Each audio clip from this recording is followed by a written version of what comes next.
ఓం శ్రీ గురుభ్యో నమః. ఓం శ్రీ మాత్రే నమః. శ్రీ పరాభవ నామ సంవత్సరం అనేక పరిణామాలు, అనేక మార్పులు, అవమానాలు, ఎలాంటి పరాభవాలు జరగకుండా, ఎలాంటి అవమానాలు జరగకుండా, అంటే గతం విషయాలన్నీ కూడా మనం ప్రతి దానిలో కూడా కొంత జాగ్రత్తగా ఉండి ఆచితూచి అడుగు వేసే నామ సంవత్సరమే శ్రీ పరాభవ నామ సంవత్సరం అంటారు. అంటే గత అనుభవాలను గుర్తుపెట్టుకొని ఎలాంటి పరాభవాలు జరగకుండా మనం చాలా జాగ్రత్తగా మన జీవితాన్ని తీర్చిదిద్దుకోవాల్సిన నామ సంవత్సరం ఏంటంటే శ్రీ పరాభవ నామ సంవత్సరం అంటారు. సహజంగా పరాభవ నామ సంవత్సరం ఏంటంటే ప్రభవాది సత్య సంవత్సరాల్లో 40వ నామ సంవత్సరం ఏంటంటే శ్రీ పరాభవ నామ సంవత్సరం అంటారు. శ్రీ పరాభవ నామ సంవత్సరంలో ద్వాదశ రాశులకు ఏ విధంగా ఉన్నాయో ఒక్కసారి మనం చూద్దాం. ముందుగా ముఖ్యంగా ద్వాదశ రాశుల గురించి ఫలితాలు మనం తెలుసుకునే ముందు ప్రధానంగా ఈ గ్రహగమనగతులు ఏ విధంగా ఉన్నాయో తెలుసుకుందాం.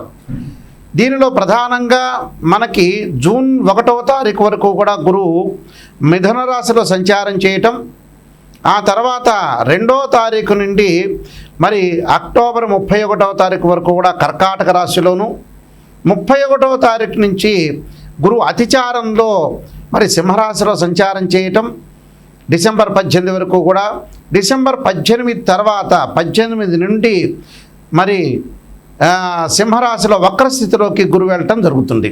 అలానే శని యొక్క బలాన్ని మనం చూసుకునేటట్టయితే శని మీనరాశిలో ఉండటం, జూలై 25వ తారీఖున మళ్ళీ వక్రస్థితిలోకి వెళ్ళిపోవటం, రాహుకేతువులు వచ్చేటప్పటికి రాహు కుంభరాశిలో 6వ తారీఖు వరకు ఉండటం, 7వ తారీఖున మకర రాశిలోకి, అలానే ప్రధానంగా కేతు వచ్చేటప్పటికల్లా సింహరాశిలో సంచారం చేయటం 6వ తారీఖు వరకు కూడా, 7వ తారీఖున వచ్చేటప్పుడు కర్కాటక రాశిలో సంచారం చేయటం, రవి బుధ శుక్రగ్రహాలు 30 రోజుల పాటు ఒక రాశి నుంచి మరొక రాశికి మారటం, కుజుడు 45 రోజుల పాటు, చంద్రుడు 2.5 రోజుల పాటు ఉంటాడు. ఇవన్నీ కూడా గోచారరీత్యా చెప్పబడే ఫలితాలు అంటారు. గోచారరీత్యా ఈ మేషాది ద్వాదశ రాశుల వాళ్ళకి ఏ విధంగా ఉందో ఒక్కసారి మనం తెలుసుకుందాం. మిథున రాశి వారికి శ్రీ పరాభవ నామ సంవత్సరంలో ప్రధానంగా మృగశిర నక్షత్రం 3, 4 పాదాల్లో జన్మించిన వాళ్ళు, ఆర్ద్ర నక్షత్రం 1, 2, 3, 4 పాదాల్లో జన్మించిన వాళ్ళు, పునరసు నక్షత్రం 1, 2, 3 పాదాల్లో జన్మించిన వాళ్ళందరూ కూడా మిథున రాశి జాతకులు అవుతారు. మిథున రాశి వాళ్ళకి ఏ విధంగా ఉండబోతుంది? 8 ఆదాయం, 11 ఖర్చుగా ఉంటుంది.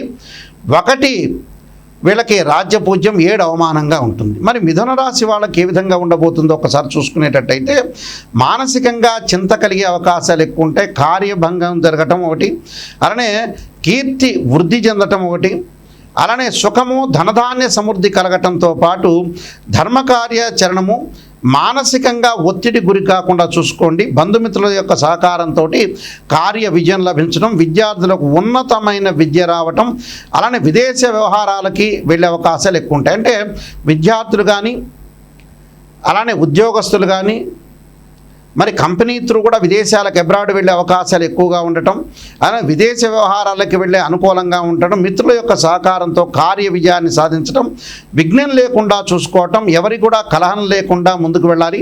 అలానే అవమానం జరగకుండా, శత్రు భయాలు జరగకుండా కూడా చూసుకొని ముందుకెళ్ళడం అనేది మంచిది వీళ్ళు. అలానే మృగశిర నక్షత్రం 3, 4 పాదాల్లో జన్మించిన వాళ్ళకి ఎలా ఉండబోతుంది అంటే రుణపరమైన ఇబ్బందులు రాకుండా, రుణాల యొక్క ఒత్తిడి జరిగే అవకాశాలు ఎక్కువ ఉంటాయి. అలానే ఇతరుల యొక్క సహకారంతో అభివృద్ధి సాధించే అవకాశాలు ఉంటాయి. వృత్తి వ్యాపారంలో అభివృద్ధి, దూర ప్రయాణాల లాభం కలిగే అవకాశాలు ఎక్కువ ఉంటాయి. దీనివల్ల వీళ్ళు చేయాల్సిన ఏదైతే పరిహారాలు ఉన్నాయో ప్రత్యేకంగా గోవుల్ని సేవించటము, వృద్ధులకి ఏదన్నా సరే ధన రూపంలో ఇవ్వటం ఒకటి, మహాలక్ష్మి అష్టకం చదువుకోవటం, మౌన వ్రతము, సత్యదేవ వ్రతాన్ని చేయటం వల్ల కూడా వీళ్ళకి మంచి జరిగే అవకాశాలు ఖచ్చితంగా ఉంటుంది. అలా ఆర్ద్ర నక్షత్రం వాళ్ళకి ఏ విధంగా ఉండబోతుంది అంటే వృత్తి వ్యాపారాల్లో ఇబ్బందులు కలగకుండా చూసుకోవాలి. అనవసరమైన వ్యాపారాలు కానీ, అనవసరమైన ఉద్యోగాల వైపు కానీ జాగ్రత్తగా ఉండాలి. అంటే వృత్తి వ్యాపార పరంగా అనవసరమైన పెట్టుబడులు పెట్టడం, వేరే వృత్తులు రకరకాలుగా తెలియని వృత్తుల్లోకి ముందుకు వెళ్ళటం, అలాంటి వాటిల్లోకి వెళ్ళొద్దండి. ప్రయాణాల్లో జాగ్రత్త, స్త్రీ మూలకంగా కొంత లాభం కలగటం, సంఘంలో గౌరవ మర్యాదలు, ఆరోగ్యపరంగా ఇబ్బందులు కలగకుండా చూసుకోండి. వీళ్ళు తప్పకుండా చేయాల్సిన పరిహారం ఏంటంటే సీతారాముల కళ్యాణం కానీ, శివపార్వతుల యొక్క కళ్యాణం కానీ, రామరక్షా స్తోత్ర పారాయణం చేయటం ఒకటి, అలానే పక్షులకు ఆహారం వేయటం అనేది చాలా మంచిది. అలానే పునరుసు నక్షత్రం 1, 2, 3 పాదాల్లో జన్మించిన వాళ్ళకి మరి ఈ శ్రీ పరాభవనం సందర్భంలో కుటుంబ సౌఖ్యం కలగటం, ఆకస్మికంగా ధనలాభం, స్త్రీ మూలకంగా అభివృద్ధి, కీర్తి ప్రతిష్టలు పెరిగే అవకాశాలు, ఇతరుల యొక్క సహకారం అందించే అవకాశాలు, రుణ బాధలు నివృత్తి అయ్యే అవకాశాలు ఖచ్చితంగా ఉంటాయి. వీళ్ళు చేయాల్సింది ఏంటంటే దేవాలయ దర్శనం చేయాలి, అనాథలకి రోగులకి కొంత సేవ చేయటం ఒకటి, విష్ణు హోమం చేయటం అంటే నారాయణుడి యొక్క హోమం చేయటం వల్ల కూడా వీళ్ళకి మంచి జరిగే అవకాశాలు ఖచ్చితంగా ఉంటాయి. ఈ పరిహారాలు పాటించండి, మీకు మంచి జరిగే అవకాశాలు ఖచ్చితంగా ఉంటాయి. ఇవన్నీ కూడా గోచార రీత్యా చెప్పబడే ఫలితాలు అంటారు. అంటే this is the transit system అంటారు. ట్రాన్సిట్ సిస్టమ్ వేరు, బర్త్ చార్ట్ అనేది వేరు. What is the difference between transit system and birth chart అంటే ఒక చెట్టు ఉంటుంది, ఆ చెట్టు కింద కొమ్మలు ఉంటాయి, ఆ కొమ్మల పైన ఆ చెట్టు ఉంటుంది, ఆ చెట్టు కింద వేళ్ళు ఉంటాయి, వేళ్ల పైన కాండం ఉంటుంది, కాండానికి బ్రాంచెస్ ఉంటాయి.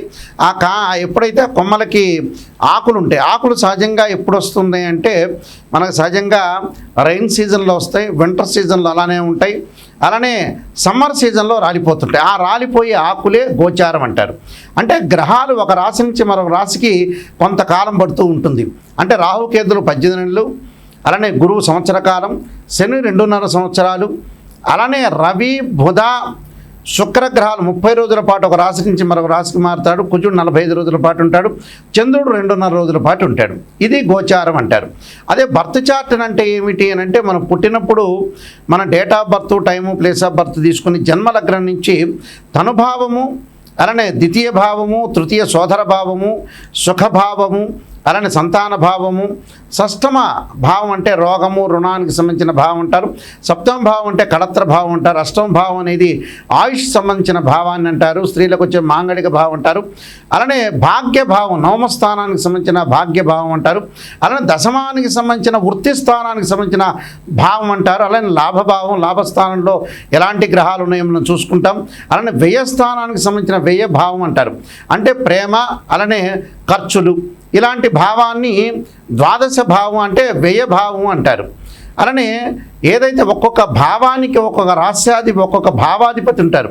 ఉదాహరణకి తనుభావానికి రవిని, ద్వితీయ భావానికి గురువని, తృతీయ భావానికి సోదర భావని, చతుర్థ భావానికి చంద్రుడని, పంచమ భావానికి గురువని, షష్టమ భావానికి కుజుడని, సప్తమ భావానికి మరి శుక్రుడని, ఇలాంటి భావాలు చూసుకుంటాం మనం. అలానే ఆయుష్ భావానికి శని అని. అంటే ప్రతి భావానికి కూడా భావాధిపతులు ఎవరు అనేది సహజంగా మనం చూసుకుంటాం. ఆ భావాధిపతులను అనుసరించి రాశిచక్రము, నవాంశము, అలానే దశమాంశము, సప్తమాంశము, త్రింశాంశము, హోరా ద్రేకాణం సంబంధించిన డివిజనబుల్ చార్ట్స్ కొన్ని ఉంటాయి. అంటే D16 చార్ట్స్ అంటారు. మనం మ్యాథమెటికల్గా క్యాలిక్యులేషన్ వేసి డివిజనబుల్ చార్ట్ని చూసి మనం అనాలిసిస్ చేయటం అనేది జాతకం. అంటే ఉదాహరణకి ఒక వివాహానికి సంబంధించిన విషయాన్ని ఒక అబ్బాయికి కానీ అమ్మాయికి కానీ చూడాలంటే ఖచ్చితంగా రాశిచక్రము, నవాంశము, భావచక్రము, దశల అంతర్దశలు, సంతానపరంగా చూడాలంటే రాశిచక్రము, సప్తమాంశము, అలానే మనం భావచక్రము, దశల అంతర్దశని అనాలిసిస్ చేయాలి. ఇలాగ డివిజనబుల్ చార్ట్స్ చూసి మనం చెప్పడం అనేది బర్త్ చార్ట్ అంటారు. అంటే గోచారం ఎప్పుడు కూడా 20% మాత్రమే సపోర్ట్ ఉంటుంది, బర్త్ చార్ట్ అనేది 80% సపోర్ట్ మాత్రమే ఉంటుంది. ఎందుకని గురువుగారు, నాయకంటి గారు ఇలా చెప్పడానికి కారణం ఏంటి అంటే బర్త్ చార్ట్కి మనం ఏదైతే గోచారానికి సంబంధించిన విషయాల్లో ఎందుకు గోచారం చెబుతున్నారంటే అదృష్టం అనేది ఏ విధంగా ఉండబోతుందో మనకు తెలియదు. ఒక నిమిషంలో అదృష్టం కలగవచ్చు.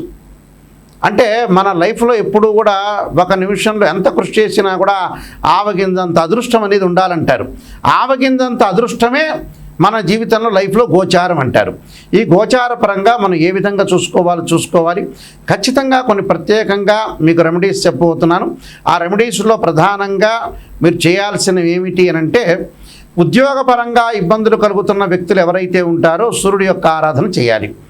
ఆదిత్యాయుధే సహస్రమూర్తాయ ధీమే తన్నో సూర్య ప్రచోదయాత్ అనే మంత్రాన్ని చక్కగా చదువుకోవటం, గోధుమలు దానం చేయటం చాలా మంచిది. అలానే మానసికంగా ఆందోళన పడుతున్న వాళ్ళు క్షీరపుత్రాయుధే అమృతతత్వాయ ధీమే తన్నో చంద్ర ప్రచోదయాత్ అని చంద్రుడి యొక్క ఆరాధన చేయటం, అలానే మనం బియ్యాన్ని దానం చేయటం వల్ల కూడా మంచి జరుగుతుంది. అలానే వాహన ప్రమాదాలు జరగకుండా, కోర్టు సమస్యలు రాకుండా, వివాదాలు అన్నదమ్ముల మధ్యలో సఖ్యత అనేది చాలా ఇంపార్టెంట్ కాబట్టి ఎలాంటి ప్రాబ్లమ్స్ అన్నదమ్ముల మధ్యలో రాకుండా ఉండటానికి అంగార గ్రహాన్ని ఆరాధన చేయాలి. రాహుకాలంలో దీపం పెట్టడం, అంగారకాయుధ్నే శక్తిహస్తాయ ధీమే తన్నో భౌమ ప్రచోదయాత్ అనే మంత్రాన్ని, అలానే ధరణీగర్భ సంభూతం విద్యుత్కాంతి సమప్రభం కుమారశక్తి హస్తంచ మంగళం ప్రణమామ్యం అనే మంత్రాన్ని కూడా చక్కగా చదువుకోవటం, కందులు ఎర్రని వస్త్రాన్ని దానం చేయడం చాలా మంచిది. అలానే బుధగ్రహం యొక్క అనుకూలత లేకపోతే విష్ణు సహస్రనామం పాలన చేయటం, పెసలు దానం చేయాలి. అలానే ముఖ్యంగా విద్యార్థులకు అనుకూలంగా ఉండాలంటే దక్షిణామూర్తి స్తోత్ర పాలన చేసుకోవటం ఒకటి. అలానే దేవగురువైన బృహస్పతికి సంబంధించిన శనగలు దానం చేయటం చేయాలి. అలానే ధనపరంగా ఇబ్బందులు కలిగే వాళ్ళు యక్షాయ కుబేరాయ వైశ్రవణాయ ధనధాన్యాధిపదే ధనం ధాన్యం సమృద్ధిమే దేహిమే దాపైస్వ అనే మంత్రాన్ని చక్కగా చదువుకోవాలి. అలానే వివాహం కాని స్త్రీ పురుషులు ఎవరైతే ఉంటారో అమ్మాయిలు వచ్చేడు వరపాశుపతాస రుద్రాభిషేకం, అఘోర గౌరీ పాశుపతాస రుద్రాభిషేకం, అబ్బాయిలు వచ్చేడు కన్యా పాశుపతాస రుద్రాభిషేకం చేయాలి. అలానే ఆరోగ్యపరంగా ఇబ్బందులు కలిగేవాడు శరీరే జర్జరీభూతే వ్యాధిగ్రస్తే కళేబిర ఔషధం జాహ్నవీతోయం వైద్యో నారాయణారి అనే మంత్రాన్ని చదువుకోవాలి. విదేశాలకు వెళ్ళలేని వాళ్ళు, ఇబ్బందులు పడుతున్నవారు తప్పకుండా రాహు యొక్క ఆరాధన చేయాలి. రాహుకాలంలో దీపం పెట్టడమే కాకుండా అర్ధకాయ మహావీరం చంద్రాదిత్యమర్ధనం సింహకాగర్భ సంభూతం తమ రాహుం ప్రణమామ్యం అనే మంత్రాన్ని చదువుకోవాలి. ధనపరంగా ఎవరైతే ఇబ్బందులు పడుతున్నారో యక్షాయ కుబేరాయ వైశ్రవణాయ ధనధాన్యాధిపతి ధనం ధాన్యం సమృద్ధిమే దేహిమే దాపై స్వాహ అనే మంత్రాన్ని చక్కగా చదువుకుంటే వీళ్ళకి మంచి అవకాశాలు ఖచ్చితంగా ఉంటాయి. ఇవన్నీ కూడా ప్రతిదీ కూడా మనం రెమెడీ చేసి ఎప్పుడైనా సరే జాతకం చెప్పించుకున్న వాళ్ళు ఎవరైనా సరే మా దగ్గరికి వచ్చినప్పుడు నెగిటివ్ పాజిటివ్ రెండు కూడా ఆలోచన చేయండి. లైఫ్లో ఎప్పుడు కూడా పొగడటం కాదు, నిజాన్ని తెలుసుకుంటే మన జీవితం అనేది డెవలప్మెంట్ అయ్యే అవకాశం ఖచ్చితంగా ఉంటుంది. అందువల్ల ఖచ్చితంగా మా దగ్గరికి వచ్చేవాళ్ళు ఎవరైనా సరే నెగిటివ్ పాజిటివ్ రెండు చెప్పించుకోవాలి. ఎందుకంటే నెగిటివ్ చెప్పించుకున్నారనుకోండి ఎలాగ మనం డెవలప్మెంట్ చెందాలి, ఆ నెగిటివ్ను పాజిటివ్ చేసుకోవటం ఎలా అనే ఆలోచన చేస్తేనే మన లైఫ్ అనేది లీడ్ అయ్యే అవకాశాలు ఖచ్చితంగా ఉంటాయి. పొగట్టం ఏముంది, ఎప్పుడైనా ఎవరైనా మన పక్కింటి వాడైనా మనల్ని పొగుడతాడు. ఆ పొగట్టం ఏమి పెద్ద జ్యోతిష్యంలో అంతర్భాగమే కాదు. కాబట్టి జాగ్రత్తగా ఆలోచన చేయండి. మీరు తప్పకుండా నేను నెంబర్ ఆఫ్ ఆస్ట్రాలజీ బుక్స్ రాశాను.